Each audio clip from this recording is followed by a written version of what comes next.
নমস্কাৰ সকলোকে মোৰ নতুন এটা ভিডিঅ'লৈ স্বাগতম জনাইছো।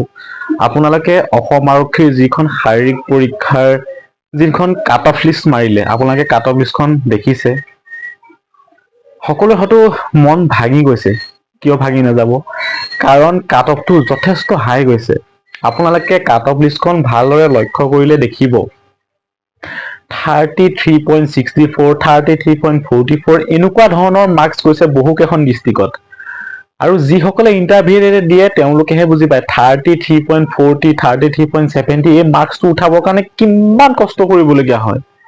ৰানিংটো 11 মিনিট 30-40 ছেকেণ্ডত মাৰিব লাগিব, সমানে লং জাম্প এক্সিলেণ্ট মাৰিব লাগিব, চিনাপ এক্সিলেণ্ট মাৰিব লাগিব। গতিকে সিমানখিনি মাৰ্কছ উঠোৱাৰ পাছত, ইমান কষ্ট কৰাৰ পাছত অকণমান পইণ্টৰ কাৰণে যেতিয়া নামটো নাহে, মনত কিমান দুখ লাগে আপোনালোকে ভাবি চাওক। আৰু ইমান হাই কাট অফ লিষ্টখন দেখি, ইমান হাই কাট অফটো দেখি মই নাভাবো যে 1:5 ৰেচিঅ'ত ৰিটেন দিবৰ কাৰণে মাতিছে। গতিকে মোৰ চৰকাৰলৈ এইটোৱে অনুৰোধ, যিসকল যুৱক যুৱতী অকণমান পইণ্টৰ কাৰণে ৰৈ গ'ল, কাৰণ অত্যাধিক কষ্ট কৰিবলগীয়া হয় সেই মাৰ্কছটো উঠাবৰ কাৰণে। গতিকে অকণ পইণ্টৰ কাৰণে যিসকল ৰৈ গৈছে, যদি 1:5 ৰেচিঅ'ত ৰিটেন দিবৰ কাৰণে মতা নাই, অনুগ্ৰহ কৰি পুনৰ ছেকেণ্ড লিষ্টখন জাৰি কৰক। আৰু যিসকল যুৱক যুৱতী থাকি গ'ল অকণমান পইণ্টৰ কাৰণে, তেওঁলোকে যাতে ৰিটেন দিবলৈ পায়। মই সেইটোৱে আপোনালৈ মুখ্যমন্ত্ৰী মহোদয়লৈ অনুৰোধ জনালো। গতিকে ভিডিঅ'টো যিমান পাৰে শ্বেয়াৰ কৰি দিব। ধন্যবাদ।